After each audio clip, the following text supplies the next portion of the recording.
Alright, what's going on, guys? Beastars, chapter 189, and I love you instead of a farewell. Hey, I gotta say, the manga cover for this one, absolutely brilliant. Nice colored page we got here with Legosi and Gosha. But with that said, let's get right into it.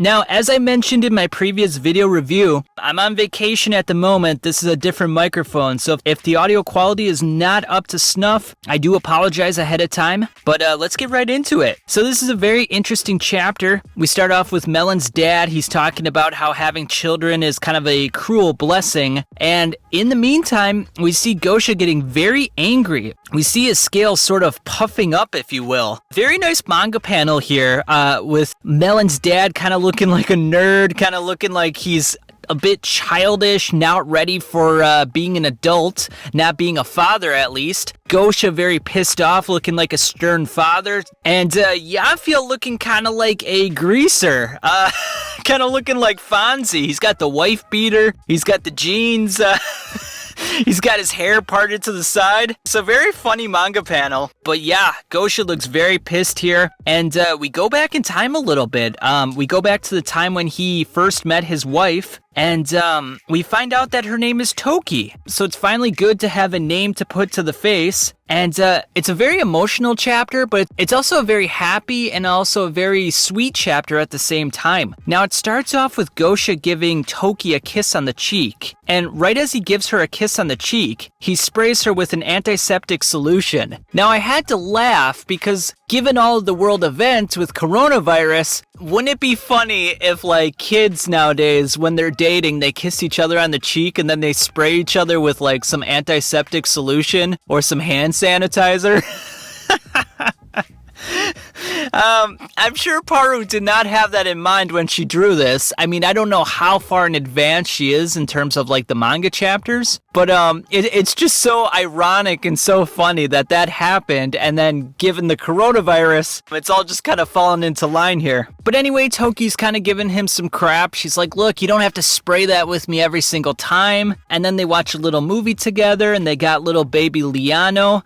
So it's a very sweet, very cute little moment there. And then Gosha mentions how his scales and his skin gets kind of itchy from time to time, but now that he's been with Toki and having a baby with her, he's noticed that his scales and his itchiness have gone away. So very interesting little insights onto Gosha. And then of course he kisses Toki once again and he wipes her with the antiseptic solution. And then they go out in public, they're having a little dinner outside on a roof. They're getting a few weird stares, of course, because they are an interspecies couple. They had an interspecies baby together. And I believe at this time, wasn't it illegal to have an interspecies baby? Because I thought that they were saying something to the effect that interspecies couples just recently became legal, and at a time it used to be illegal. So I don't know if this time period where Gosha and Toki had their baby, little baby Liano, if it was legal or if it was illegal. Be interesting to know what the timeline is. But anyway, they're on top of the rooftop, they're having their little dinner, they have a cake.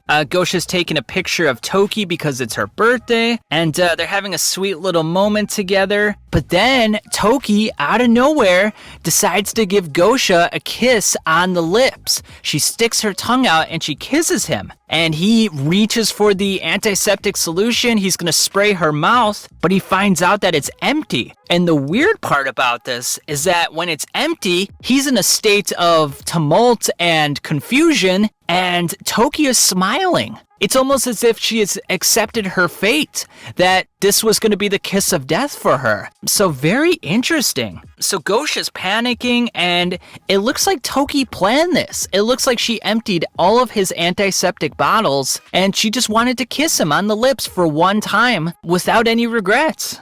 Just as she passes away, she says, I won this time, with a smile and a look of satisfaction on her face. And then she says, I love you, Gosha. And then she she passes away. She dies right in Gosha's arms, leaving Gosha with the baby to take care of all by himself. So a very interesting end to their relationship. I mean, do we want to call this suicidal, or do we just want to say that Toki just wanted that warm embrace and that warm, tender kiss from Gosha rather than just a little peck on the cheek? Because let's be honest, there is a difference. I mean, you give your grandma a peck on the cheek, but when you're kissing your lover, you want to do that on the lips. So I guess Toki just wanted that one warm embrace before she passed away. So, I mean, I guess we could call it suicidal, but I wouldn't say it's as bad as Liano, because Liano was more upset about her physical changes and the fact that her quote-unquote beauty was withering away, whereas Toki just wanted to feel loved. So I feel like it's a little bit different, but all the same, it is a very tragic end for both of the females in Gosha and Legoshi's lives. This is really interesting because Gosha not only saw his lover pass away, he saw his own daughter pass away as well. So God, I mean, if Legoshi and Haru have a baby, and God forbid it's a girl, I mean, it's not like I would have a preference whether it's a girl or a boy. I'm just saying, if it's a girl and she has these same kind of quote-unquote suicidal thoughts, it might be another tragic end. You never know. And we all know that Haru kind of had suicidal tendencies as well, in which she was asking Legoshi to eat her in the hotel room. So, I don't know what to make of all this, guys. But anyway, the chapter ends with Gosha tackling Melon's father and saying it's not too late to learn the taste of prepared love. And Gosha's sitting on top of Melon. He's got a deranged, kind of sadistic look in his face, and we see his venom kind of just dripping from his mouth. And Melon's father looks scared out of his gourd right now. So what the heck is going to happen? Is Gosha going to kill Melon's father? And then is he going to go to jail? Holy cow. Like, wouldn't it be interesting if Legoshi killed Melon and Gosha killed his father? Or maybe both of them went to the hospital and they met each other inside of the hospital and then they had like a one-on-one moment. That would be rather interesting. They haven't seen each other in how many years, and Melon hasn't had a real conversation with him at all in his life. So that could be kind of the hook that could bring them in. But who knows? Crazy chapter, guys. Really emotional, really sad, and at the same time, really heartwarming. So tell me what you guys thought of this chapter in the comments. Thanks for listening, and I'll catch you guys on the flip side.